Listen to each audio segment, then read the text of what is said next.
A photograph fell on the floor of a moving car, that was all. A small thing.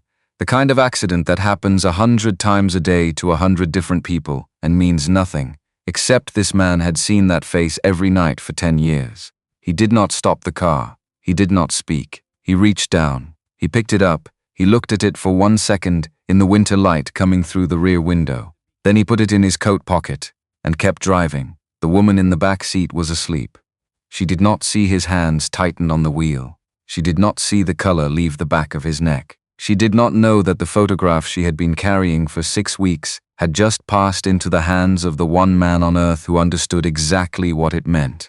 He had buried that face, and somehow it had found its way back.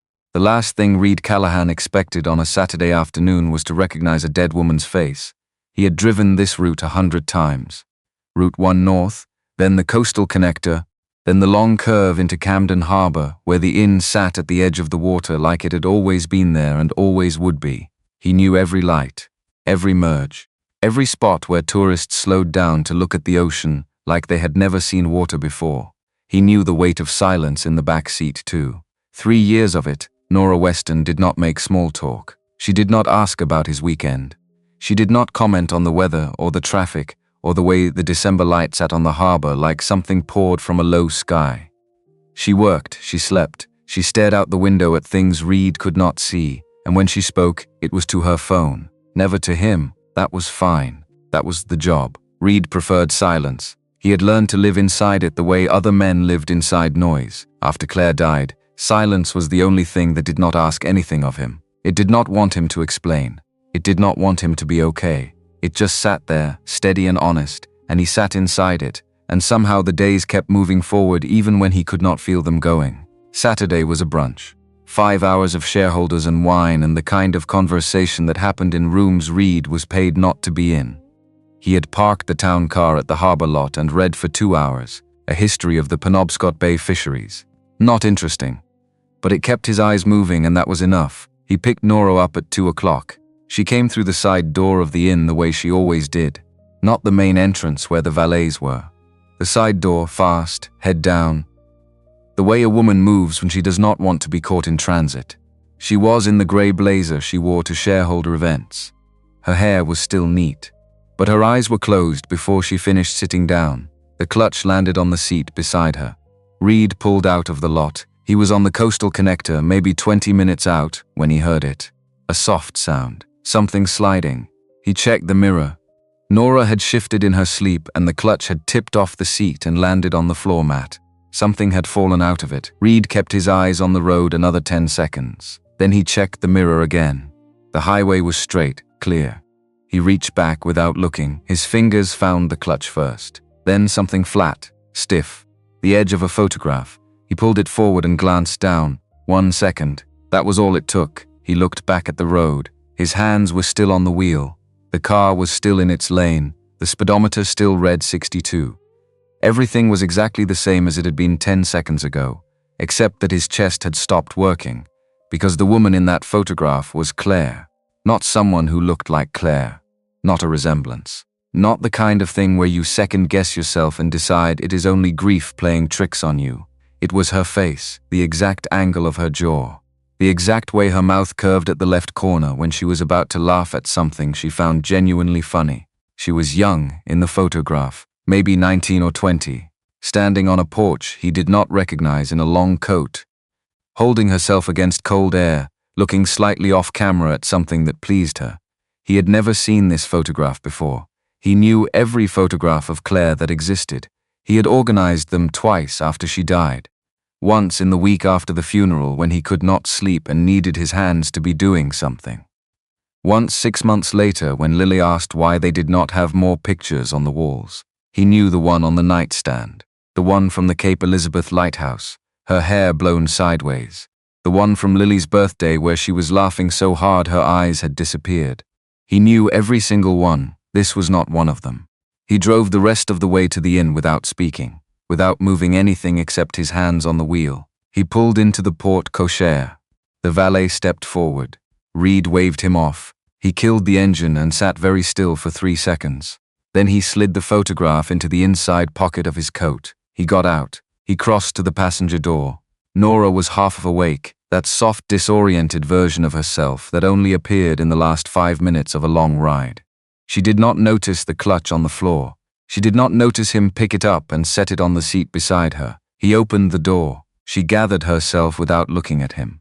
On the threshold of the suite, he said what he always said. "Get some rest." "Ms. Weston," she said what she always said.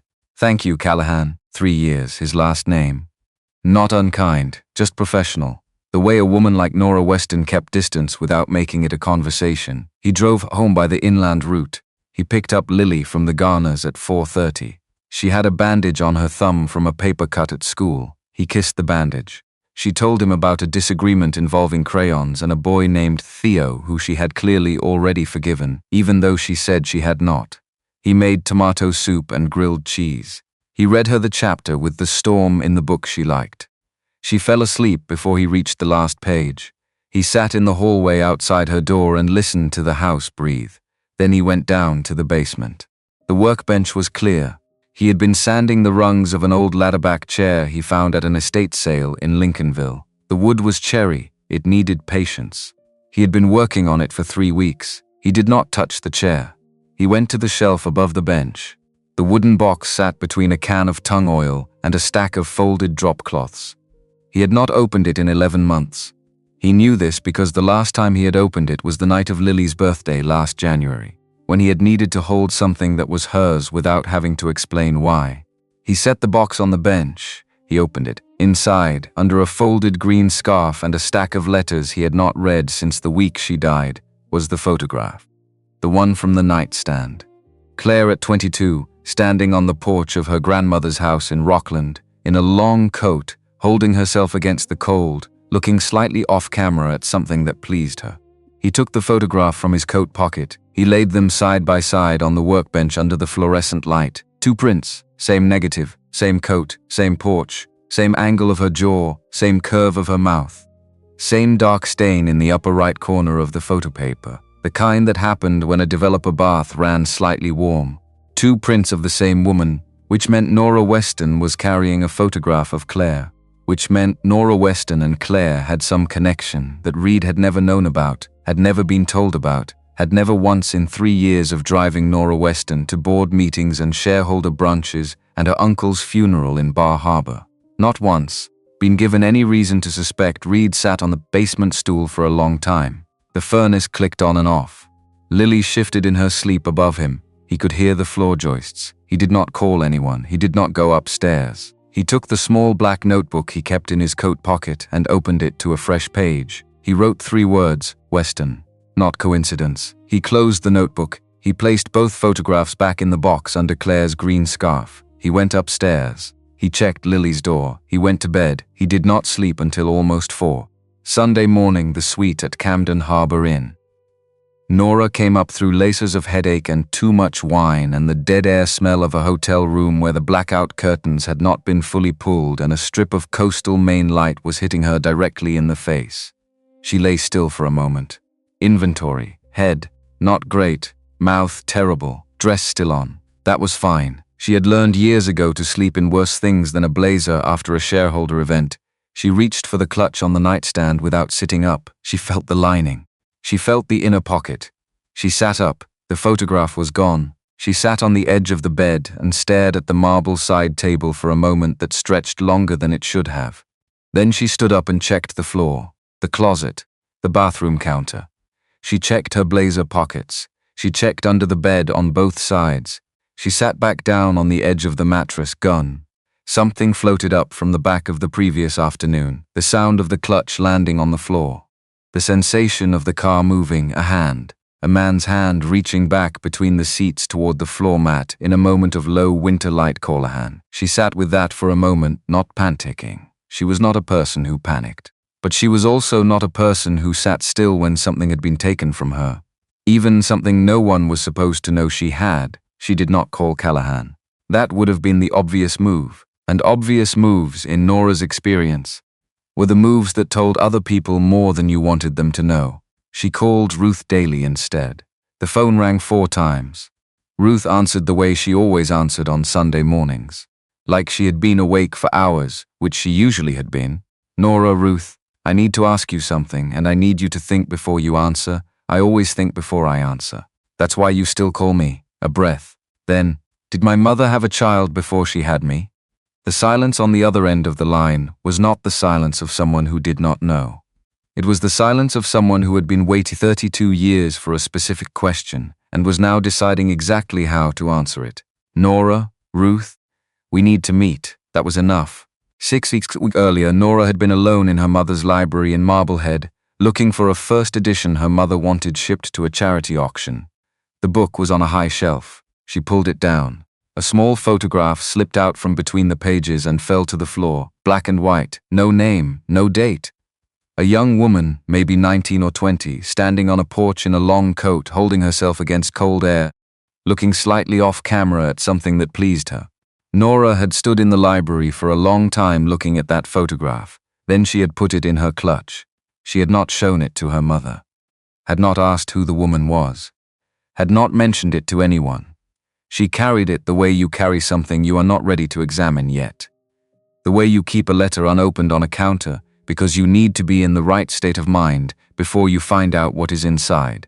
She had carried it for 6 weeks. Now it was gone, and Ruth Daly, who had been her family's lawyer since before Nora was born, wanted a meeting. Monday morning. Nora drove herself to Portland. She did not tell the office. She did not tell her mother. She took the inland route the way Callahan always did when he was trying to avoid the harbor traffic, which she had noticed without meaning to notice over 3 years of watching him work. Ruth's office was on the 3rd floor of a brick building on Exchange Street that had been there since the whaling era and looked like it intended to remain. The back conference room had curtains that were always drawn. Ruth had been practicing law in Portland since before Nora's mother turned 30, and the room smelled like paper and coffee and things that did not need to be hurried. Ruth poured 2 cups of black coffee, set one in front of Nora, did not open her briefcase, did not produce anything. Before I say anything, Ruth said, you should know that I have been waiting for this conversation for 32 years. Not hoping for it. She paused. Waiting, Nora put both hands around the coffee cup and said nothing. Your mother had a daughter before she had you, Ruth said. 1994. She was 19. The baby was a girl. She named her Claire on the surrender document and prayed every year on the child's birthday that the family had kept the name. The word surrender landed in the room like a stone dropped into still water. Nora did not move. The baby was placed through a Catholic hospital in Portland. The family was in Vermont, she was told. She was not permitted to know more, Claire. The name settled in Nora's chest like something she had always known the shape of without ever knowing the word for it. That is all I can tell you today, Ruth said. There is more, but the rest requires documents I need to prepare, and people who need to be in the room. Can you give me until Wednesday? Nora drove back to Camden at the legal limit and not a mile faster. She did not call Callahan. She requested a different driver from the fleet pool. The dispatcher acknowledged the change in 2 minutes. No one asked why. No one asked anything. That night, in the small house she rented on the Camden side of the harbor, she opened her laptop. She did not go to her email. She did not go to the Western Group internal portal. She went directly to the extension for internal security. She typed the name into the search field Callahan, Reed Thomas, not the HR file. Full history, federal records, court filings, press archives. She sat back in the chair and waited. The report arrived Tuesday morning, hand-delivered by a courier in a Navy windbreaker who signed nothing and said nothing, and was gone before Nora made it back from the door. She stood at the kitchen counter and read it. Reed Thomas Callahan, born 1991, Portland, Maine, United States Naval Academy. Class of 2013, 3 years active service, Naval Intelligence. Georgetown Law Accelerated Program, graduated 2016. Hired into the Federal Bureau of Investigation 2018, Boston Field Office. White-collar crime division, specialty, trust fund fraud and shell company networks. 2 prosecutions of note, the first 2020. A layered scheme moving family trust assets through a sequence of holding companies across 3 states. Full asset recovery and a federal conviction. The case made the financial press, the second, 2021. A Boston family office that had spent 15 years quietly drawing down an elderly client's estate through management fee manipulation and nominee-controlled accounts. Conviction, asset recovery. Letters from 3 federal judges commending the quality of the investigation. Special Agent Callahan resigned his commission in April 2022. 8 months later, his wife, Claire Crane Callahan, age 28, of Camden, Maine, died of pancreatic cancer. Stage 4 at diagnosis. 4 months from diagnosis to death, he filed his application to drive for Western Group 6 weeks after the funeral. 3 years of perfect performance reviews. 3 declined offers to move into fleet management. No disciplinary record, no complaints. Nora set the report down on the kitchen counter. She did not sit. She walked once around the kitchen island, then she walked around it the other way. A former FBI special agent specializing in trust fund fraud had been driving her car for 3 years. She had cried in the back of that car after the August board meeting, when the restructuring vote had gone badly, and she had held herself together through the whole room, and then fallen apart the moment the door closed. She had taken a call from her mother in that car about the anniversary of her father's death. She had read a private letter from her family's estate attorney in that car with 3 feet of leather and glass between her and the man in the front seat. She had said things on the phone with him that close to her. And now she knew his wife's name was Claire, and his wife's name matched the name on a 32-year-old surrender document. And he had her photograph. She picked up her glass of water, set it down. Her hand was steady. She was good at keeping her hands steady. It was a skill she had developed young and maintained carefully, the way you maintained any tool you depended on. She did not call him that night. She did not call him. Instead, she sat at the kitchen table with the courier envelope and the report, and the name Claire Crane Callahan, and she thought about all the things she had never thought to ask about the man who drove her car. At 4:15 Tuesday morning, Nora left the house. She drove herself. The inland highway was straight and nearly empty at that hour. Trucks, mostly. The occasional car moving with the focused quiet of someone who had a long way to go and knew it. She took the turn off Route 1 before sunrise. The town of Camden was still asleep. The harbor was a flat gray mirror, but dark shapes.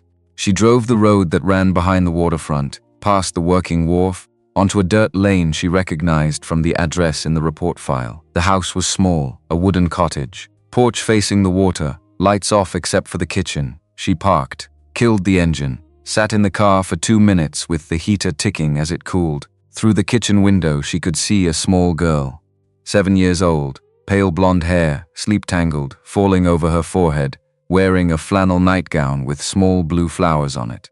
Sitting at the kitchen table with a sketch pad in front of her and a colored pencil moving steadily across the page, the girl drew a line, stopped, lifted her pencil, tilted her head to consider what came next, then that corner of her mouth, the left side, that upward curve, the same curve. Nora put her hand flat on the dashboard to steady herself. She did not know how long she sat there. A minute maybe longer. Then she got out. She walked to the porch. She was 3 steps from the door when it opened. Reed Callahan was already in his coat. He was not surprised. He was not confused. He looked at her the way a man looks at something he has been expecting and has had time to prepare for. Then he stepped back and held the door open. "I figured you'd get here before 7, he said. He brought coffee, 2 enamel mugs from a shelf above the stove. Lily stayed at the kitchen table and did not look up from her drawing. She was working on something that required all of her attention, and she was not going to let the presence of a stranger interrupt it. Reed set a small framed photograph on the porch bench between them, Claire, holding up a black and white print and laughing at something off camera. Laughing the way she laughed when something caught her genuinely off guard, her whole face in it. The laugh reaching her eyes first and then her mouth. Nora looked at it for a long time.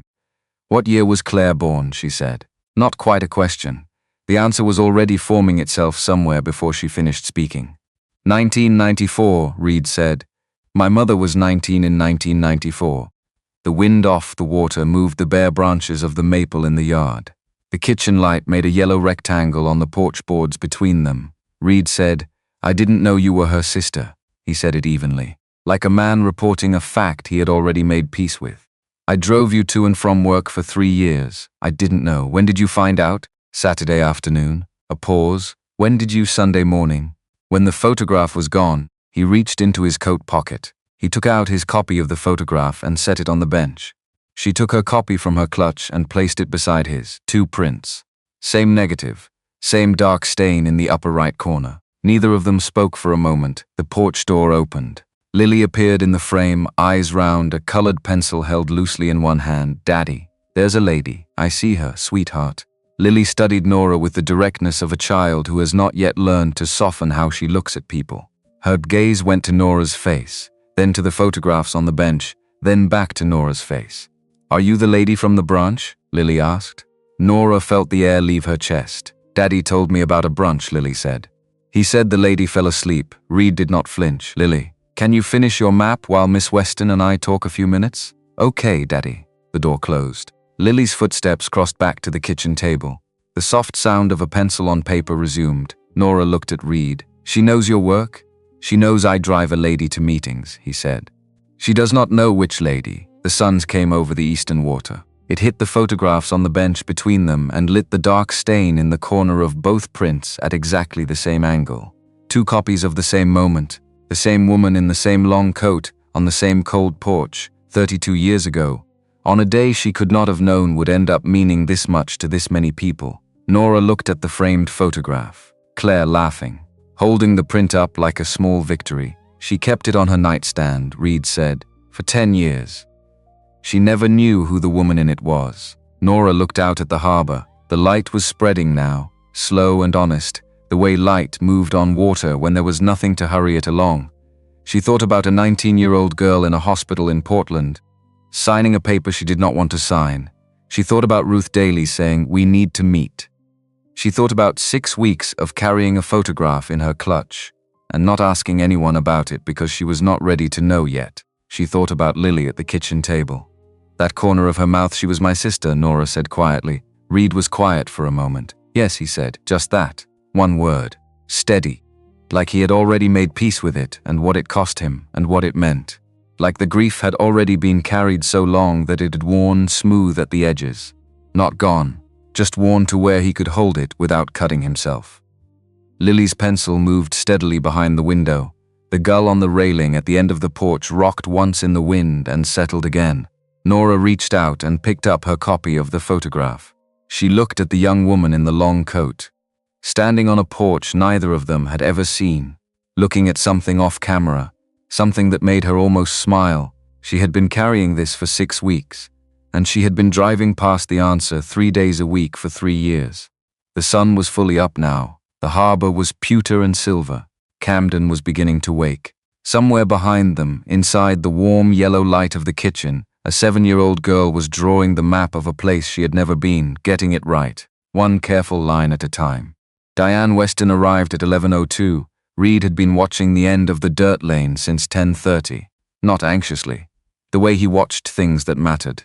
The way you watch a storm front moving in from the northeast, when you have lived near the coast long enough to know that weather announces itself if you pay attention. It gives you signs, small ones. The way the light changes before the clouds arrive. The way the water goes flat just before the wind shifts. He had called Nora at 7:15. She had called Diane at 7:45. Diane had said she would be there by 11. She was 2 minutes late. He had told Lily only that a guest was coming. Not which kind, not what for. Just that someone was coming who mattered, and that Lily should wear something nice if she felt like it. Lily had felt like it. She came downstairs at 10:50 in the dress, with the small embroidered flowers on the collar. The one she saved for occasions she understood were significant, even when the details had not been explained to her. She had brushed her hair herself. It was mostly straight.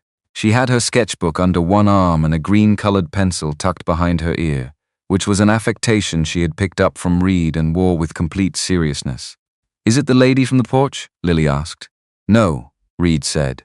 "A different lady." Lily considered this. A good different or a complicated different? Reed looked at her. "Both." Lily nodded as though this were entirely reasonable and went to sit on the couch. Nora was on the porch. She had been there since 8. She had drunk 2 cups of coffee and said very little and looked at the water the way people look at water when they are trying to organize something inside themselves that does not want to be organized. Reed understood that. He had spent a year looking at that same stretch of harbor after Claire died. Not for answers, just for somewhere to put his eyes while the rest of him caught up with what had happened. The dark blue sedan turned onto the dirt lane at 11:02. It parked behind Nora's car and sat for a moment with the engine running. Then the engine stopped. Then the door opened. Diane Weston was 51 years old. Tall, dark hair going silver at the temples. The kind of silver that arrived early and stayed elegantly. The kind a woman either fought or accepted, and Diane had clearly accepted it a long time ago. Good coat. The posture of a woman who had learned early that rooms did not give you authority. You brought it with you or you went without. Except her hands. Reed noticed the hands first. Still at her sides as she walked up the path, not relaxed. The hands of someone who had been holding something tightly for a very long time and was not certain what happened to the rest of her if she let it go. He opened the door before she reached the porch steps. She stopped at the base of the steps and looked at him. For a moment neither of them said anything. The wind came off the water between them. A gull crossed the sky above the cottage roof. Somewhere far behind Reed, inside the house, Lily's pencil had gone quiet. Then Lily appeared at his elbow, dress with the flowers, hair mostly straight. Both hands clasped in front of her in the formal manner she reserved for situations she understood were important. She stepped forward. "Hello, ma'am," she said. "I'm Lily." Diane looked down at the small hand extended toward her. She took it. Her own hand was shaking. Not violently. Not the shaking of illness or cold. The shaking of a woman who had been steadying herself against something for 32 years and had just, very suddenly, run out of surface to brace against. "Hello, Lily," Diane said. Her voice was level. She had prepared it. "I'm a friend of your aunt's." Nora, standing just behind Reed, did not correct the word. She let it stand. Aunt. A word that had not existed in any of their vocabularies 72 hours ago. A word that now sat in the cold December air of this small cottage porch like it had been waiting there all along. Patient as furniture, needing only someone to finally say it out loud. Lily studied Diane for exactly 3 seconds. The assessment of a child who gathers information without embarrassment and without cruelty. "May I be excused upstairs?" Lily said. "I have a map to finish." "Yes, sweetheart," Reed said. Lily turned and climbed the stairs without looking back. Her footsteps crossed the ceiling above them as they moved into the living room. Then the soft, familiar sound of a colored pencil on paper. Even, unhurried. Reed brought tea. Diane held the cup but did not drink. The cup made a small sound against the saucer. She set it down on the side table and left it there. The living room was quiet. Outside gulls. The sound of the harbor doing what it always did, indifferent and constant. The particular silence of a house that knows something large is happening inside it and is simply waiting for the people in the room to catch up. Nora said, "You found the photograph in the library 6 weeks ago." Diane looked at her. "I knew you had taken it. I went to put another book back on the shelf the next morning, and the gap was on the wrong side. I keep that photograph in the same place. Have kept it for 30 years. She paused. "I knew you had it. I waited for you to ask me. Why didn't you come to me first? Because I knew what you would ask me next." She looked at her hands in her lap. "And I have been afraid of that question for 32 years. The room held that. Diane turned to Reed. She had not looked at him directly until this moment. She did it now with the deliberateness of someone who has decided to stop flinching. "You were married to my daughter."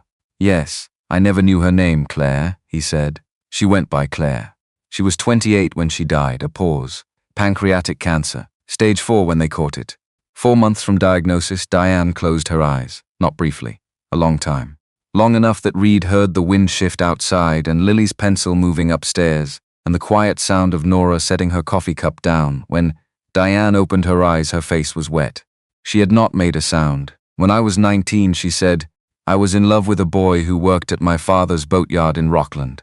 We had been together since we were 17. She stopped, collected herself, started again. "When my parents found out I was pregnant, they've told me I had 2 choices. Sign the papers or leave. Not just me, him too. They said they would put us both on the street." She looked at the window.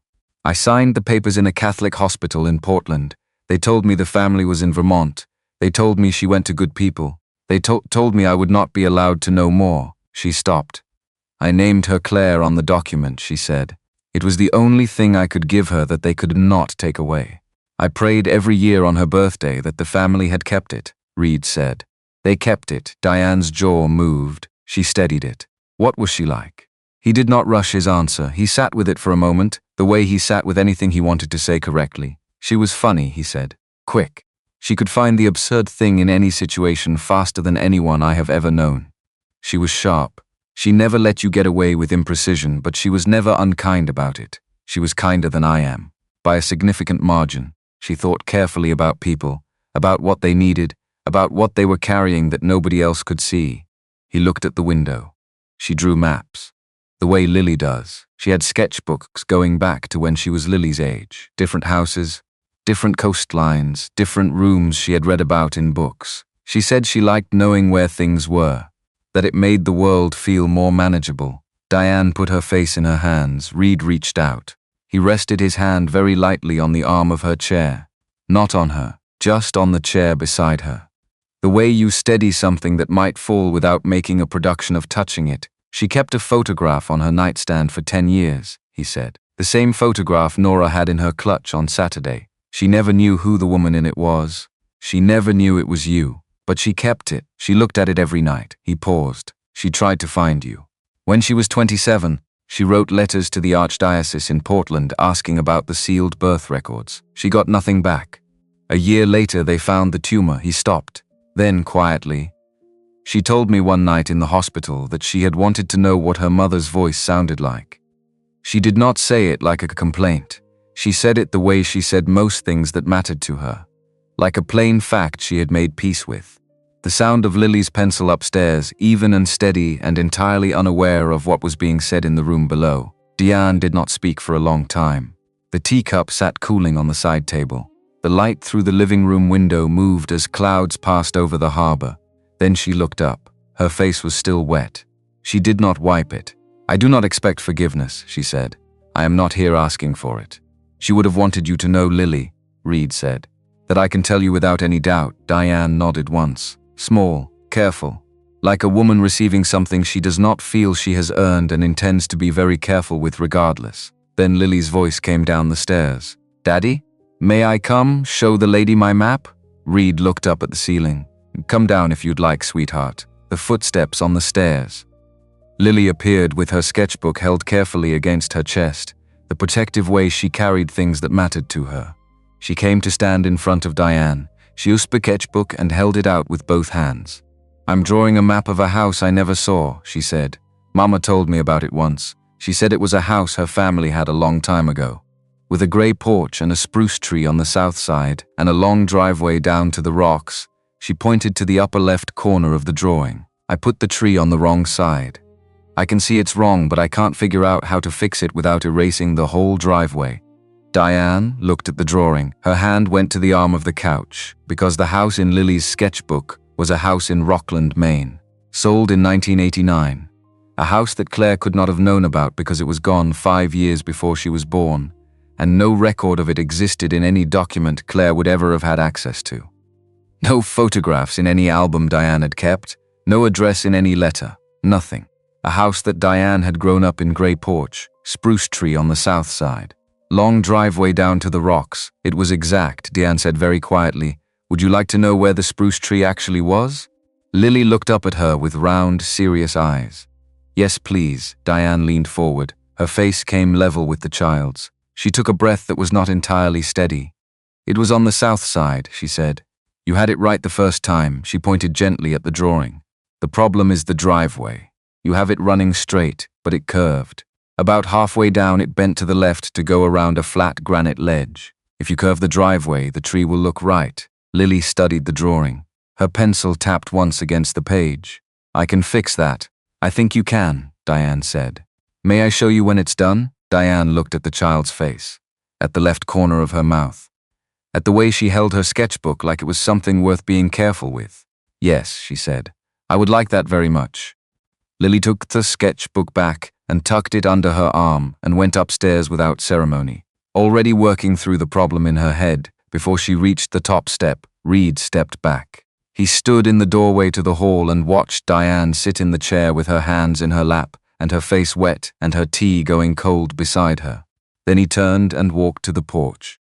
He stood with his hands in his coat pockets and looked at the harbor and breathed the cold December air and let the large quiet thing that had just happened in that room be large and quiet without putting words around it. Nora came out 10 minutes later. She stood beside him without speaking, Below them, through the living room window, they could see Diane sitting very still where they had left her, looking at the stairs Lily had gone up. "She got here somehow," Nora said, through Claire. "Something passed between them that has no name." Reed looked at the water. "Lily dreams about things she shouldn't know. She has since she was 4. I stopped needing it to make sense a long time ago. Does it scare you?" "No," he thought about it honestly.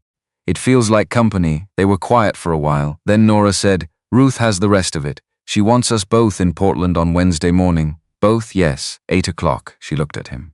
"Will you drive?" He looked back at the window. Diane had not moved. She was still looking at the stairs. "I'll drive," he said. Portland, Wednesday morning, 8:07. Ruth Daly's office on the 3rd floor had a window that looked east over the old port rooftops toward the water. Ruth had been a lawyer for 38 years. She had a face that revealed almost none of her reactions by default, the product of decades of sitting across from people in rooms like this one, and understanding that her job required her to hold things steady when everything else in the room was moving. She looked tired this morning, not physically. The kind of tired that comes from carrying knowledge you cannot share until the right moment. And knowing the right moment has finally arrived. She placed a box on the desk between them, cardboard, yellowed at the corners. The seal on the top was intact, a strip of old packing tape over a handwritten date in blue ballpoint. November 1994. "Sit," Ruth said. They sat. In November of 1994, Ruth said, "Diane came to this office. 3 weeks after she had signed the surrender papers in Portland. She was 19 years old. She brought $4,000 she had saved working summers at a fish processing plant in Gloucester, and an emerald ring her maternal grandmother had left her." Ruth looked at the box. "She asked me to liquidate the ring and combine the funds. She asked me to place the total in a trust in the child's name. She cut the seal with a letter opener. The tape came away cleanly, the way old tape does when the seal has been holding for decades. The trust was to be quiet," Ruth continued. "It was to grow. It was never to be touched. It was to be opened only when a direct blood heir of Claire Crane could be legally identified and verified." She opened a folder on the desk. Over the next 31 years, Diane added to the trust. Work bonuses, an inheritance when her own mother died in 2003, a settlement from a property dispute in 2008, year after year. Quietly, without telling anyone, she turned the folder so they could read it.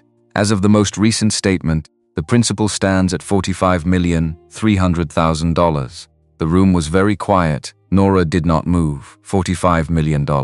31 years of a woman's grief and guilt and hope, added to year after year in the dark, accumulating interest, sitting in an account under a name no one alive had known to look for until 4 days ago. "The trustee on record," Ruth said, "as of 2002, when Diane restructured the account for tax purposes, is Martin Weston." Nora looked up. Ruth held her gaze. Diane signed the change herself. She trusted him with the paperwork. She found financial documents difficult and had always relied on him to handle them. She did not read the restructuring agreement carefully. A pause. She has not read the annual statements carefully either. Martin prepares them himself and delivers them to her each January. She placed a second folder on the desk, thicker than the first. Reed reached for it before Ruth had finished speaking. His eyes moved across the first page, fast. The way they moved when he was reading something he partially already understood and was filling in the gaps in real time. For 22 years, Ruth said, Martin Weston has been making withdrawals from the Claire Crane Trust, quietly, methodically. The funds have moved through a sequence of intermediary holding entities. The trust statements Diane received each January were not the real statements. Martin prepared them himself to show steady, modest growth while the actual balance was being systematically reduced. Reed turned a page, then another. His jaw tightened. A small movement. The only visible sign that what he was reading was landing somewhere personal. Layering, he said, mostly to himself. He turned another page. 3 transfers through holding entities in sequence. Each transfer within 10% of the prior balance to stay under standard pattern recognition thresholds. He stopped. His eyes went still on a line near the bottom of the page. Delaware corporate trustee, he looked up at Ruth. Cross and Associates, Ruth said. Yes, I know that firm, I know you do. He set the folder on the desk, then he picked it up again. He looked at the page for another moment. Then he looked at Ruth with the flat, focused attention of a man running a calculation he already knows the answer to. In 2020, I prosecuted a man named Edward Hark for running a scheme built on this exact structure. Same Delaware trustee firm, same account sequencing pattern, same method of routing funds back through a private management company to avoid direct attribution. He stopped. That case was covered in the financial press. The Wall Street Journal ran the structural diagram. Martin kept the article, Ruth said. I found it last week in the back of his personal filing cabinet at the Western Group financial office. He had read it carefully. He had made annotations in the margin. She paused. He believed he had improved on it. He added a layer between the trustee entity and the management company. Reed set the folder down. For the first time since Saturday afternoon, since the photograph had slipped out of a clutch and landed on a floor mat in the low December light, Reed Callahan looked something other than tired. Not loud, not angry in any way that required volume or heat, something quieter and more focused than anger. The kind of stillness that arrived in him before something large and necessary. He read the case I built, he said. He looked at the structure I took to a federal jury and dismantled in open court, and he decided he could run it better. A pause. He was moving money that belonged to my daughter. Nora said nothing, because there was nothing to say that would fit inside that sentence. Ruth let it sit for a moment. Then, there are two things to do. Recover the trust and remove Martin from the company. The civil action for recovery we can file immediately. We have documentation going back to 2002. The criminal referral goes to the Department of Justice concurrently, but that timeline is theirs, not ours. The board, Nora said. The board votes Friday, Ruth said. That is the more immediate question. If Martin controls the board majority going into Friday, the civil action becomes more complicated, even if the criminal referral moves forward. He'll call an emergency session, Nora said. As soon as he knows about this meeting, he may already know, Ruth said evenly. He is careful, and he has been doing this for 22 years without being caught. He will have contingencies. Nora looked at Reed. Reed looked at the folder in his hands.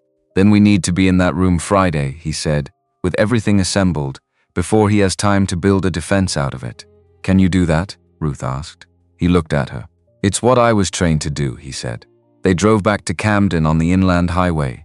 The sky was low and gray, the kind of December sky that could not decide between rain and something colder. Reed drove. Nora sat in the passenger seat, not the back seat. For the first time since she had shown up at his door 4 days ago, neither of them mentioned it. 40 miles of silence. Then Nora said, he used your case. Yes, the structure you built. The one you took to court and won. Yes, and he ran it against a trust your wife's mother spent 31 years building. Reed did not answer. Reed, he looked at the road, the white lines coming at him in steady rhythm. I know what this is, he said, and I know exactly what we have to do. He paused. I just need a few miles to be angry about it before I start being useful. Nora turned back to the window. She gave him the miles. They were through Brunswick before he spoke again. The board has 12 members, he said. Martin controls 4 of them outright.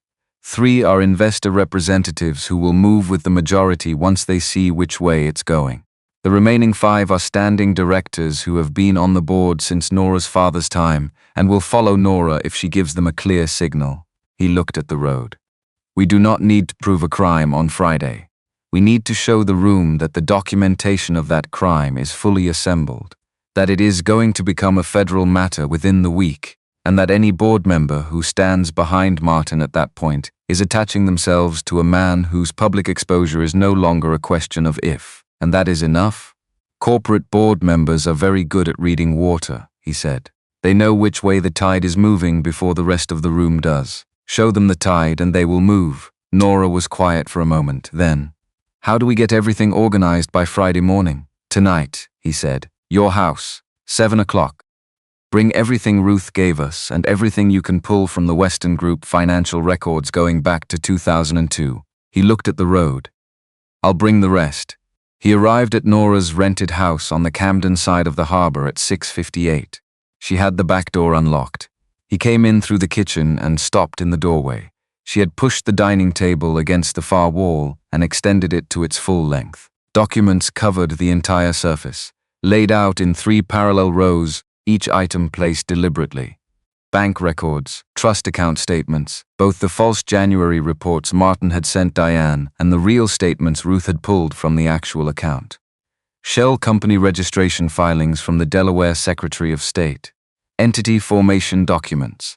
Corporate officer listing showing nominee directors and their connections to Martin's private management company. Reed took off his coat and his jacket. He rolled up his sleeves. He walked the length of the table once, reading without touching anything. Then he walked it again. Then he pointed, this one first, his finger on a transfer dated March 2011. He moved $412,000 through a Delaware holding entity to a property management company registered in New Hampshire. The management company was dissolved 6 weeks after the transfer. He moved his hand along the row.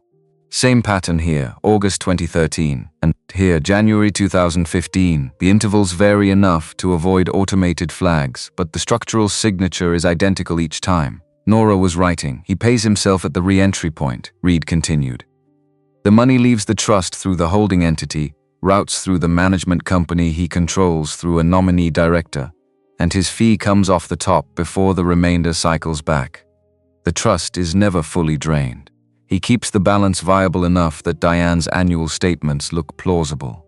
Steady growth. Nothing dramatic. Nothing that would make her pick up the phone and call an outside accountant. How much did he actually take? I need to calculate it precisely. But looking at the pattern, over 22 years, I estimate between 8 and 12 million. The rest of the principal is intact. He was patient. He was not greedy in the way that gets people caught quickly. Reed looked at the table. He was greedy in the slower, more careful way. Which is worse in some respects. Because it takes longer to find, because it takes longer to find, and because it means he never once lost sleep over it. They worked. The rain that had been threatening all evening arrived at the kitchen window at 9:30. Not hard, just steady. The kind of December rain that settled in for the long haul without announcing itself. An hour passed. Then too, Reed read and organized. Nora cross-referenced and wrote. They moved around each other at the table with a coordination that should have required more negotiation than it did. Passing documents without being asked. Moving aside to make room without discussion. Operating in a shared silence that was different in quality from 3 years of professional distance in a town car. This silence was not the silence of people who did not know each other. At some point, Nora made more coffee. She set a cup at his elbow without interrupting what he was doing, and he reached for it without looking up. They both registered that small, ordinary thing, and neither of them said anything about it. Then her hand brushed his. She was reaching for a document at the far corner of the table. Her fingers moved across the pine surface and stopped just against the side of his hand. Not on top of it, not deliberate, just there. Neither of them moved, the rain on the window.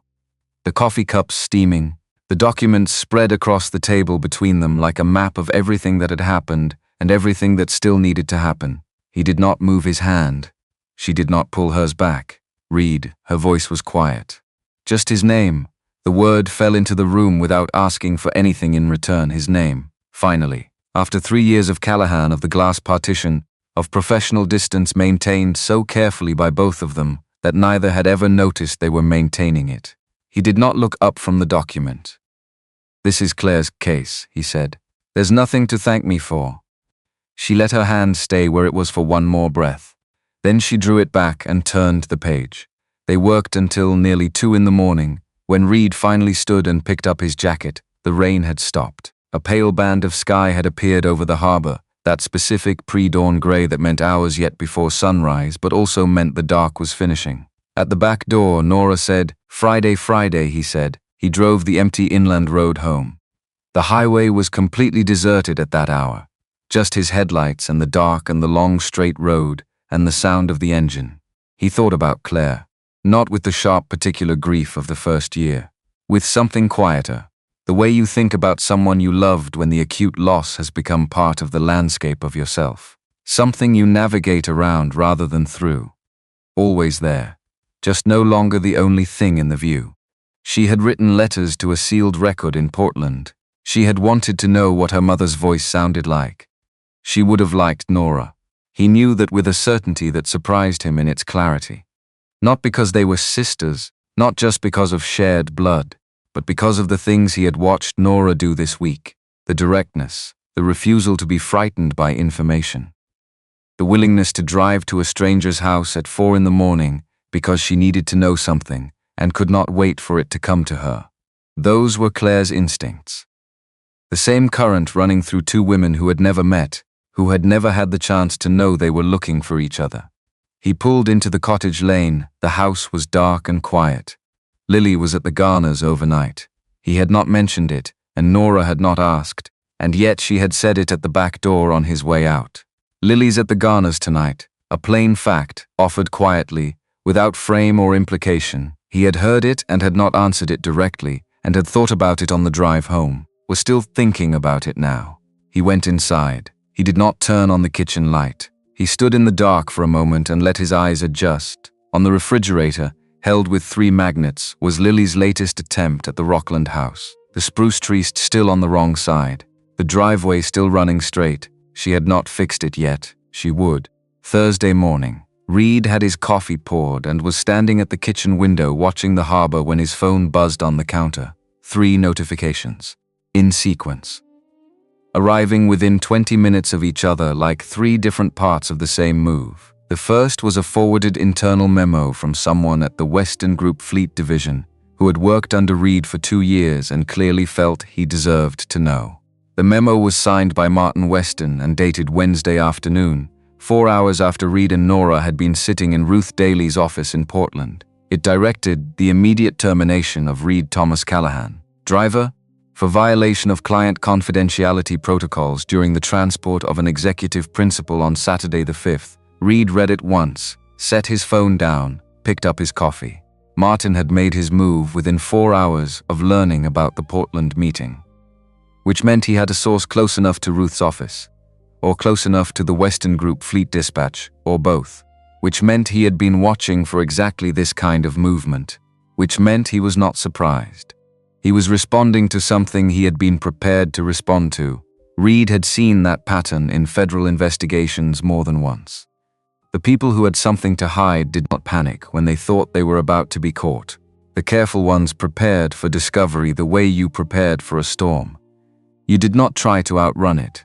You built your defenses in advance and then you executed them the moment the weather changed. Martin had been building his defenses for 22 years. The second notification was from Nora, forwarded without comment. An agenda for a Friday emergency board session. 1 item. A vote of no confidence in the current chief executive officer of Western Group on grounds of compromised judgment due to personal entanglement with non-executive personnel. Personal entanglement. Reed read those 2 words twice. He thought about a hand that had stopped near his on a pine table in a rented house in the rain. He thought about the way his name had sounded when she said it. And he thought about the fact that Martin Weston had chosen those 2 specific words because he understood correctly that in a boardroom full of people calculating risk, personal entanglement sounded like instability. And instability was the one thing a corporate board could not tolerate in a CEO. It was a good move, not a winning one. But good. The third notification came from a number he did not recognize. When he opened it, it was a photograph, taken from the end of the dirt lane with a long lens, slightly grainy with distance. His cottage porch, Diane Weston walking up the steps, timestamp, Tuesday noon. Someone had been sitting at the end of his lane with a camera. While Diane was inside with Lily, bent over a sketchbook, pointing at a spruce tree on a hand-drawn map, Reed stood at the kitchen window for a moment with his coffee going cold in his hand.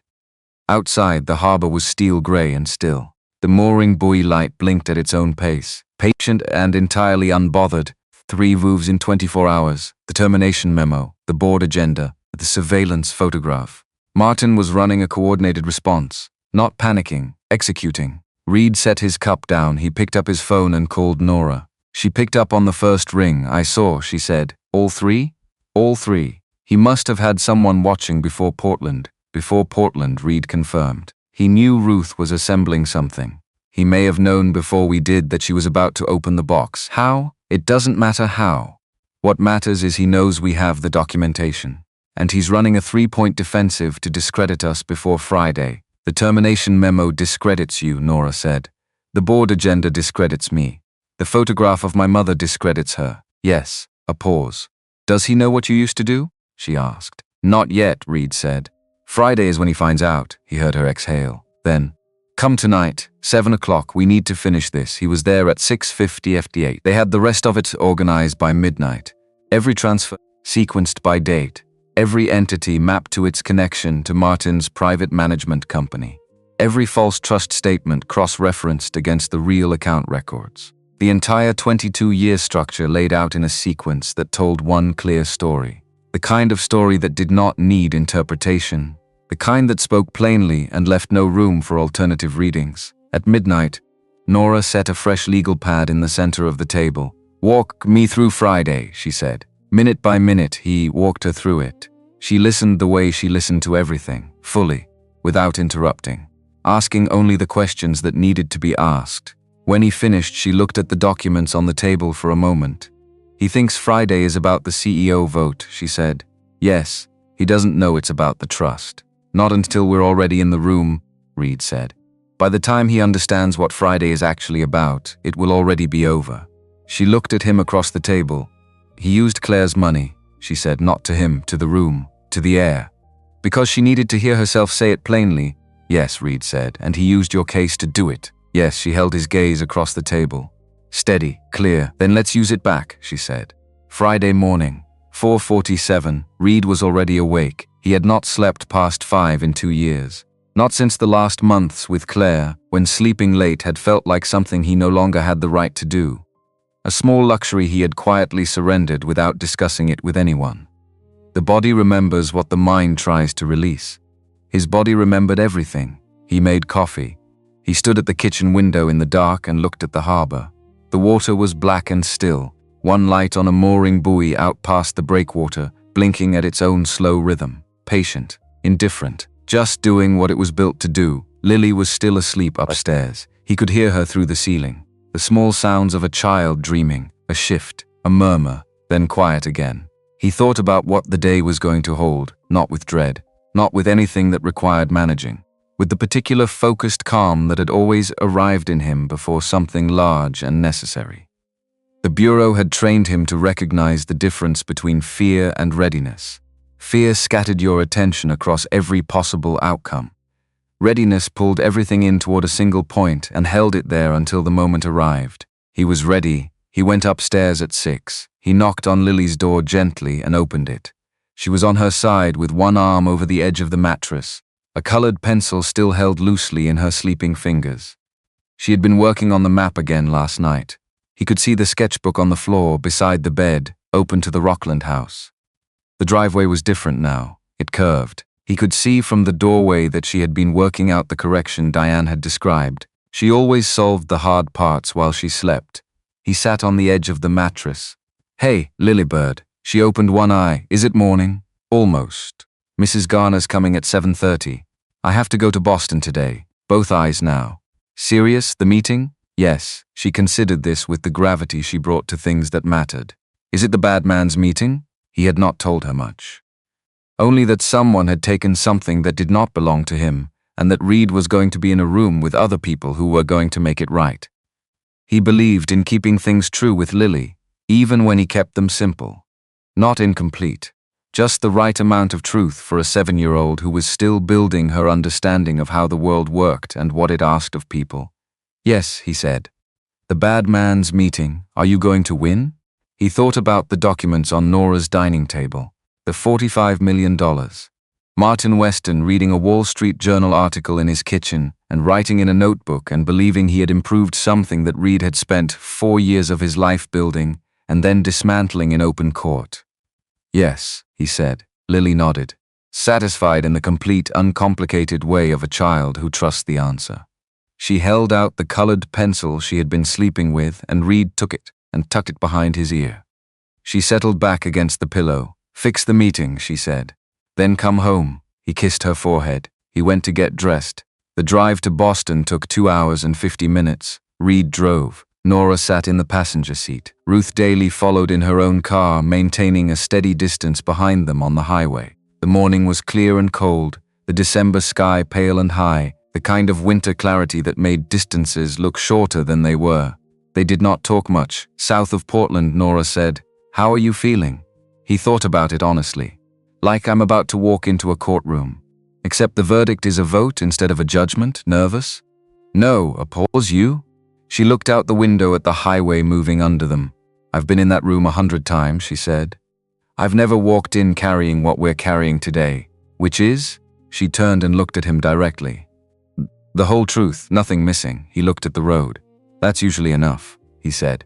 The Western Tower was on the waterfront south of the financial district. 34 floors of glass and steel that had been built in the mid-90s when Nora's father was at the height of his expansion years. Reed had driven past it 100 times.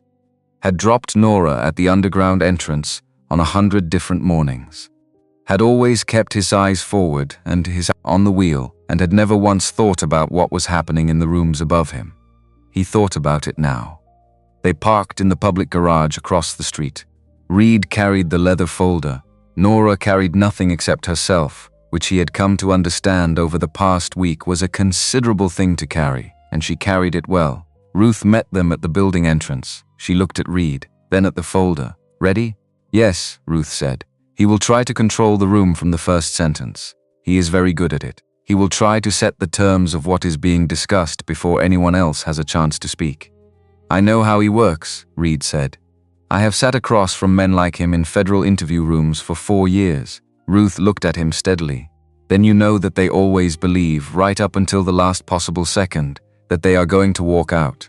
Yes, Reed said, and they are always wrong. 34th floor. The elevator opened onto pale gray carpet and a receptionist, who stood the moment she saw Nora coming through the lobby. The young woman had clearly received instructions about this morning, and the instructions had not covered every possibility. Ms. Weston, she said. Mr. Weston asked that the meeting not. Thank you, Pam, Nora said without stopping. They walked through. The boardroom had glass on 3 walls, floor to ceiling. Boston Harbor spread below like something placed there deliberately to remind the people in this room what they were working with. What the city looked like from a position of power, and what could be taken from you if you lost it. 12 people around the table. Reed had reviewed their names and backgrounds Wednesday night from the Western Group corporate filings. 6 standing directors, 4 investor representatives, 2 legal observers from the company's outside counsel, all of them already seated when Reed, Nora, and Ruth walked in, and at the head of the table, Martin Weston, 58 years old, silver hair, the tan of a man who skied in January and sailed in August, and had never done either thing for anything except the pleasure of being seen doing it. Dark navy suit, both hands resting flat on the table in front of him, relaxed, composed. The posture of a man who had been in rooms like this for 30 years and had never once been the one who lost. His eyes went to Nora first, then to Ruth, then to Reed, and they stayed on Reed. 3 seconds. 4. 5. Something moved through Martin Weston's face in that interval that he did not have time to prevent. A small recalibration. The specific adjustment of a man who has just encountered a variable his preparation did not account for. Not panic, not yet. Just the first hairline crack in the certainty that he had walked into this room, knowing everything he needed to know. Reed had seen that look before. He had watched it cross the faces of men in federal interview rooms and deposition chambers, and once, memorably, in the hallway outside a courtroom in downtown Boston, where a man in an excellent suit had looked at him exactly that way, and then walked through the door and lost everything he had spent 15 years building. Reed set the leather folder on the table. He sat down. He did not look at Martin again. Martin said, "This meeting was called to address a specific governance matter. I would suggest we proceed according to the posted agenda without." "The agenda has been amended," Nora said. She sat down at the far end of the table, directly across the length of it from Martin. She did not raise her voice. She did not produce anything yet. She simply sat and looked at her stepfather with the calm she had maintained through 100 board meetings and one very difficult week and everything that had come before both of those things. She reached into her jacket pocket. She placed a small laminated card on the polished surface and slid it toward the center of the table. Read Thomas Callahan, former Special Agent, Federal Bureau of Investigation, White Collar Crime Division, Boston Field Office, 2018 to 2022. The room went quiet. Martin looked at the card. He looked at it for a long time. And behind his eyes, something happened that Reed recognized from a very specific context. The moment when a man realizes the ground he has been standing on was not actually ground. That what felt solid underneath him was a calculation someone else had already run, and the calculation had come out differently than he believed. Martin Weston had read the Reed-Callahan case summary in the Wall Street Journal in the fall of 2020. He had been standing at his kitchen counter in Marblehead on a Saturday morning, his coffee going cold, reading the structural diagram of how an FBI agent named Callahan had taken a layered trust scheme apart in federal court piece by piece until there was nothing left of it. He had put the paper down. He had gone to his study. He had been so certain he had improved it. Added a layer between the trustee entity and the management vehicle. Changed the interval pattern. Used a different entry structure. Made it quieter. Made it slower. Made it something that would take years longer to find, if anyone ever thought to look. He had not known what Callahan looked like, had not known his face, had not known anything about the man beyond a name in a byline and a reputation in a courtroom.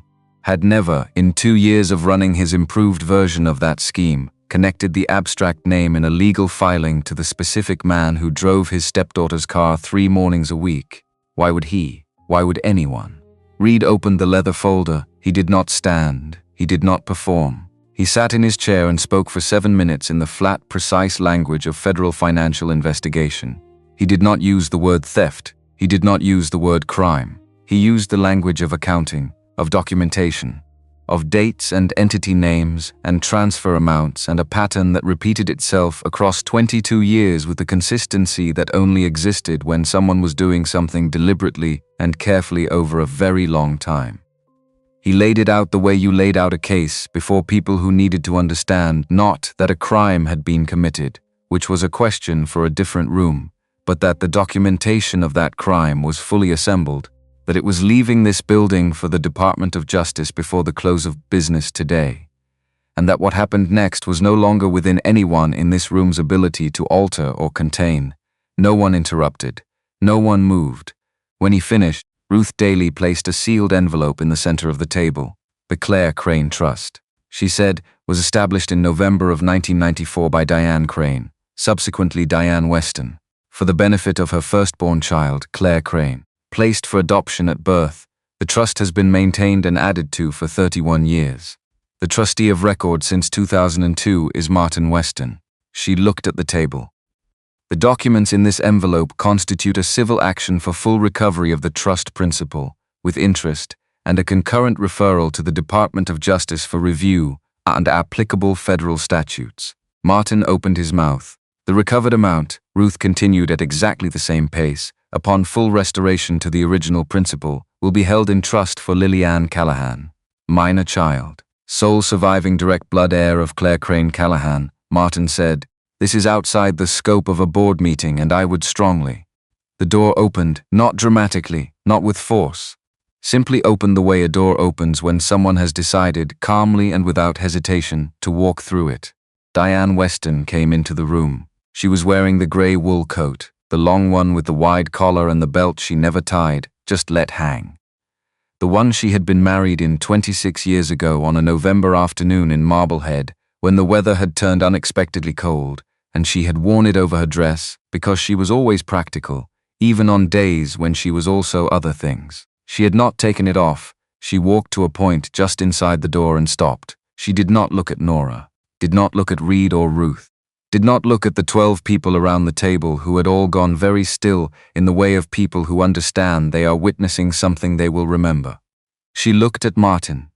Only Martin, the husband of 26 years. The man who had come into her life a decade after she had signed those papers in Portland and had seemed for a long time like something she had been given as a kind of restitution, who had been good to her in the ways that were easy to be good, who had taken the trust paperwork she found difficult and told her not to worry about it, who had prepared the annual statements himself every January because he knew she found financial documents tedious and trusted him to handle them correctly, who had sat across from her at a dinner table for 22 years with his particular Saturday morning smile, knowing exactly what he was carrying in his pocket and never once losing sleep over it. She had driven from Camden this morning in the dark. She had left before 5. She had not told Nora she was coming. She had made this decision alone, in the quiet of a hotel room 3 blocks from Reed's cottage, at some point in the middle of the night when she understood that there was one thing left to do, and she was the only one who could do it, and she had been not doing it for 26 years. She said his name, Martin, one word. His name, the way she had said it 10,000 times in 26 years. Except not like any of those times. Not warm, not habitual, not the name of someone she was sharing a life with. Just a word. A sound that meant, I see you, I know what you are, and I am done. You will resign from this board today, she said. Or tomorrow morning at 9 o'clock I will file for divorce with Ruth Daly's firm and release the complete documentation to the financial press simultaneously. She stopped, you choose. The room did not breathe. 12 people, and 4 chairs and the entire length of the boardroom table between Diane Weston, standing at the door in her grey wool coat, and Martin Weston sitting at the head of it. Martin looked at the laminated card in the center of the table. He looked at the sealed envelope beside it. He looked at Reed, who was watching him with the patient attention of a man who had already run the numbers and knew the answer, and was simply waiting for the other person in the room to arrive at it. He looked at the 12 people around the table, some of whom were looking at their hands, and some of whom were looking at the harbor, and none of whom were looking at him in a way that suggested they were prepared to stand with him.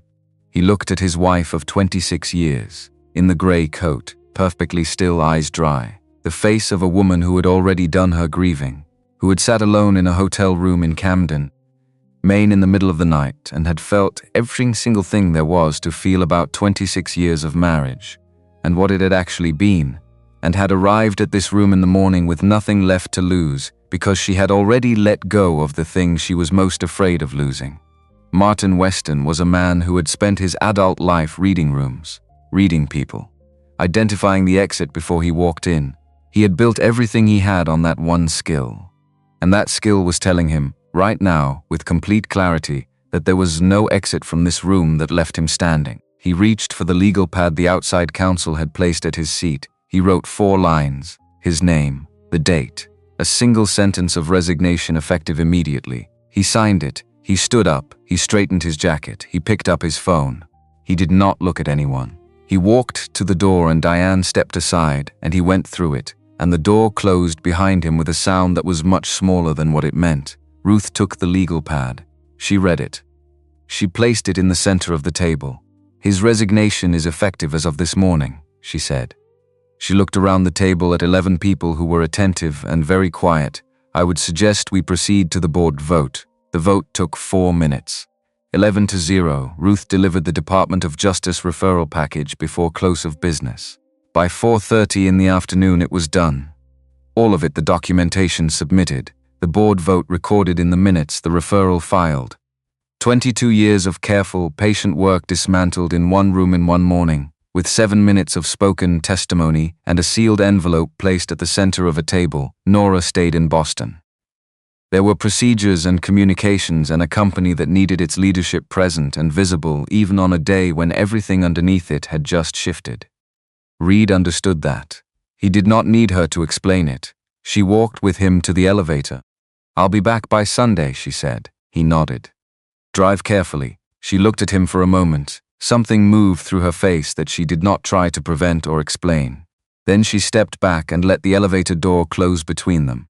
He drove home alone. He picked up Lily from the Garners at 4:15. She came out the front door before he reached the porch steps, backpack over one shoulder, still in her school clothes, hair coming loose from the morning's braid. Did you fix it? She asked. Yes. She nodded, satisfied. She took his hand and they walked to the car together. She told him about the book they had started at school that week, about a girl who lived alone on an island and kept a lighthouse log. She said the girl was brave but also a little reckless, and she said this with the gravity of someone who had given the distinction genuine thought and arrived at a considered position. Reed listened. He made dinner. Pasta with the sauce Lily liked, the one with the tomatoes and fresh basil from the pot on the windowsill he kept alive through December by bringing it inside every night. He made garlic bread. He let Lily have a small glass of apple cider because it was a Friday, and because something large had been resolved today, and he believed in marking things even quietly, even when only one person at the table fully understood what was being marked. They ate. Lily cleared the plates without being asked, which was what she did when she had noticed something important and was communicating it without words. She went upstairs to her map. Reed washed the dishes. He stood at the kitchen sink and looked out the window at the harbor. Dark now, the mooring buoy blinking. Patient and unchanged, he thought about Claire, not with the sharp, concentrated grief of the first year, with something quieter. The way you think about someone you loved when the loss has become part of the permanent landscape of who you are. Always there. Just no longer the only thing in the view. She had written letters to a sealed record in Portland. She had wanted to know what her mother's voice sounded like. He thought about Diane in that gray coat, standing at the door of the boardroom, one sentence, steady as anything he had ever seen. He thought about what it cost to carry something for 32 years and then walk into a room and set it down publicly in front of 12 strangers and not look away from any of it. Claire would have understood that. Claire would have recognized it. He dried his hands. Lily, the pencil stopped upstairs. I love you. A pause. The length of a 7-year-old deciding how to respond to sincerity when it arrives at an unexpected moment. I love you too, Daddy. Then, is Miss Weston coming this weekend? He thought about an elevator door closing, about the look on Nora's face in the moment before it did, about the way she had said his name in a rented house in the rain, with her hand near his on a pine table. I think so, he said. Good, Lily said. The pencil started again. Tuesday afternoon, 3:18. Reed was in the workshop. He had been sanding the rungs of the ladder-back chair for an hour. Cherry wood, patient work. The kind that asked nothing of you except attention and time, which were two things he had considerably more of now. He had given his notice to the Western Group Fleet Division the Monday after the board meeting. No discussion, no counteroffer requested or offered, just a clean end. He had not gone back to the bureau. He had been thinking, in the preliminary way that preceded actual decisions, about consulting work, civil cases, trust disputes and estate fraud. The kind of work that kept him in his area but did not require him to be 3 states away when Lily's school play happened, or when she needed someone home when the bus arrived. He could work from the cottage, from the workshop. He had already received 2 inquiries from estate attorneys who had heard, through the small, tight world of financial litigation, that Reed Callahan was available. He had not returned the calls yet. He was letting the idea settle first. He believed in letting things settle before he committed to them. His phone was on the corner of the workbench next to the can of tung oil. It buzzed once. He kept sanding. Then he set the sandpaper down and picked up the phone. Bank notification. Trust account.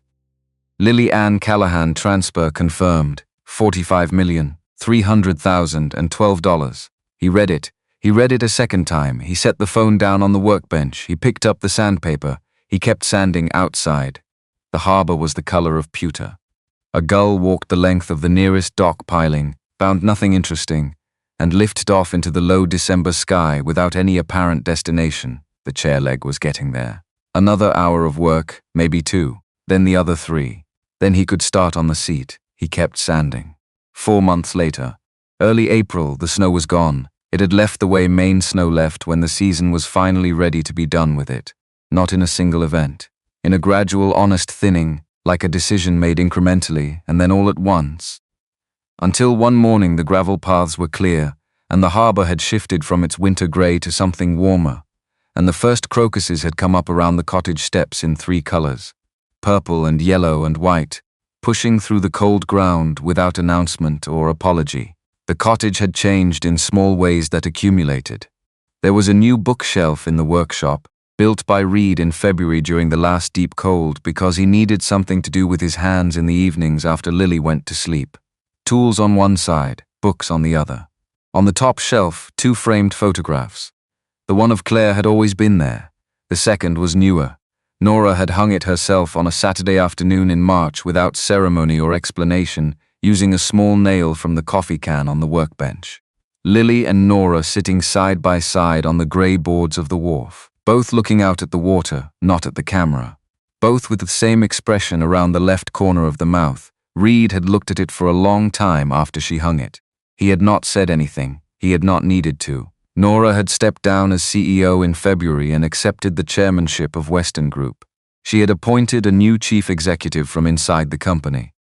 A woman named Patricia Helms, who had been running the Northeast Division for 11 years and who, Nora said with the particular satisfaction of someone making a genuinely good decision, would not need to be managed or explained or protected from the board. She would simply do the job. Nora kept her apartment in Boston and used it when the work required her to be there. She had also, sometime in January, stopped referring to the house on the Camden side of the harbor as her winter rental. She had signed a year lease in February. Ruth Daly had sent flowers. Diane came every weekend without exception. She drove up from Marblehead in the dark blue sedan on Saturday mornings, and she stayed through Sunday afternoon, and she slept in the small room at the inn 3 blocks from the cottage that she now kept on a standing reservation. She and Lily walked the wharf on Saturday afternoons. Not to anywhere in particular, just walking. The way a woman of 51 and a child of 7 walked when neither of them was in a hurry, and both of them had something the other needed, and neither needed to name it. Diane had learned which colored pencils Lily used for water and which ones she used for stone and wood. She had started keeping a small set in her purse. Lily had started calling her Grandma D in February. She had not asked permission or given notice. She had simply looked up from her sketchbook one afternoon and said, "Grandma D is the lighthouse on the east side of the harbor or the west side." And Diane had answered the question about the lighthouse without reacting to the name, because she was very good, when she needed to be, at receiving large things quietly. She had excused herself to the porch shortly afterward. She had stood there for a while with her hands in her coat pockets looking at the harbor. When she came back inside, her face was composed and her eyes were dry, and Lily had not said anything about the interval, which was its own kind of grace. The divorce had been filed in January and finalized in March. Diane had not discussed it with Lily directly. When Lily asked one afternoon in February where Martin was, Diane had said, simply and without elaboration, that Martin had made some choices that meant he could not be part of the family anymore. Lily had thought about this for a moment and then asked whether she could have the rest of the apple in Diane's bag. Diane had given her the apple, and that had been the end of it. Children, Reed had observed over 7 years of raising one, were often more practical about loss than adults expected. They asked the question they needed answered. They accepted the answer that was honest. They moved on. It was the adults who circled back. One Thursday in late March, Diane came to Camden midweek. Not on a weekend, she knocked on the workshop door while Reed was fitting the repaired rungs back into the ladder-back chair. He looked up. "Come in." She stood at the edge of the workshop in her open coat. She looked around the space the way she always did when she came in here, taking in the tools and the wood smell and the 2 photographs on the top shelf, which she had not commented on but always looked at. "I need to ask you something," she said. "Ask." She looked at the workbench. "When Lily is older, and she asks about Claire, about me, about what happened and why," she paused. "What will you tell her?" Reed set down the rung he was holding. He thought about it the way he thought about things that mattered, without rushing himself toward an answer that sounded right before it was actually true. "The truth," he said, "exactly as it happened, all of it. I won't make it easier to hear than it actually is." Diane was quiet. "She may be angry," Diane said, "at me. When she understands it fully, she may be. I would understand that. I know you would." Reed looked at the chair. "I'll tell her the truth because she deserves to understand what the people around her actually did. Not a version that makes everyone comfortable. The real version," he paused. "But the real version also includes 31 years of a woman adding to a trust account for a daughter she never got to know. Year after year, quietly. Without knowing if it would ever reach the right person, he looked at Diane. That is part of the true story too. And it is worth knowing." Diane stood very still in the doorway for a moment. "You are a very good father," she said, quietly. Without anything extra in it, he did not answer that. But he held her gaze and did not look away. She nodded once, small. Then she turned and walked back toward the house where Lily was waiting with a sketchbook and a question about a harbor lighthouse. Reed picked up the chair rung. He went back to work. The afternoon in April was a Saturday, warm enough that he had propped the workshop door open with the flat stone he kept for that purpose. The air coming in from the harbor was salt and new grass and something faintly sweet that arrived with the crocuses every year and lasted about 2 weeks before the full spring smell replaced it. Reed was at the workbench. He was looking at Lily's latest map. She had left it there that morning before going outside with Diane, pinned flat under a small piece of scrap wood, the way she left things she wanted him to see and consider. The house in Rockland, the grey porch running the full width of the front, the long driveway that curved left halfway down to go around the granite ledge, the path from the driveway to the front steps, and on the south side, exactly where it belonged, the spruce tree. He heard Nora before he saw her, her footsteps on the gravel path outside, the creak of the workshop door swinging wider as she pushed it open. She came in with her coat half open, and her hair slightly disordered from the wind off the water, and she stopped when she saw the map on the bench. She looked at it. She was quiet for a moment, then she said, "She got it right. She always gets it right eventually." Reed said. Nora came to stand beside him at the workbench. They were both looking at the map, the spruce tree in its correct position, the driveway curving the right way, the porch the right gray. A house neither of them had ever seen, drawn by a child who had never seen it either, finally accurate. Nora's hand rested on the old pine surface of the workbench, a few inches from his. The distance was about the width of one knuckle. Neither of them closed it, neither pulled away. It was not hesitation. It was not avoidance. It was something else entirely. The same quality of patient fullness that had been building in this workshop and on this wharf, and in the space between two people who had both lost the same person and had found each other in the long, quiet aftermath of that loss. The kind of thing that did not need to be forced because it was already there, already real, already more substantial than most things that announced themselves loudly. When the time was right, not yet, but close. And both of them knew it, and neither of them needed to say so. From the porch, Lily's voice came through the screen door. She was reading aloud to Diane from a library book about shorebirds. Her voice had the deliberate cadence of a child who is performing for an audience she trusts completely, giving the dramatic moments their full weight, reading the scientific names with careful pronunciation and evident satisfaction. "Daddy? Yes. Grandma D says the spruce on the south side is right." A rustling of pages, a brief consultation. "Can we drive to Rockland on Sunday and go past the house? Just to see if it's still standing?" Reed looked at Nora. She was looking at the map.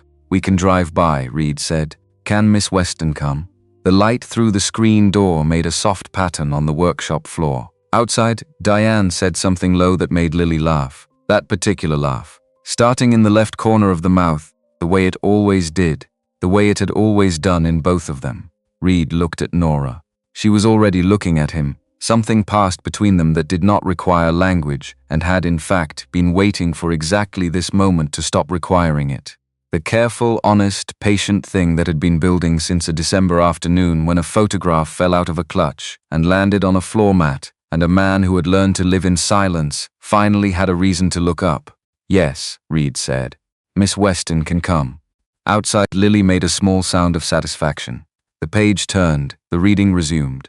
Reed looked back at the map on the workbench, the house in Rockland, the grey porch, the curved driveway, the spruce tree on the south side, exactly where it belonged finally right after all this time. His hand was on the workbench, Nora's hand was on the workbench. He closed the distance, not much, just enough, his smallest finger resting against hers, still, unhurried.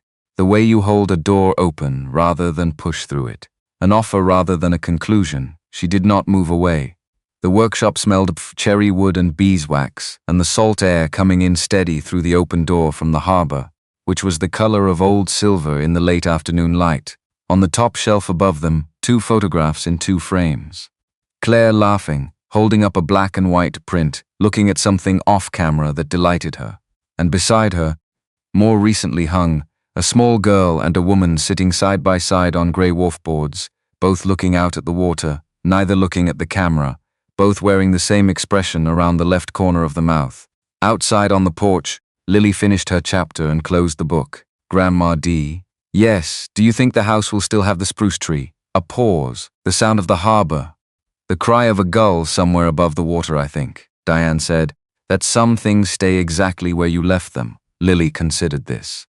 "Okay," she said, and opened the book to the next chapter. The gull on the far railing of the wharf lifted off, caught the wind above the harbor, and was gone into the pale April sky without looking back.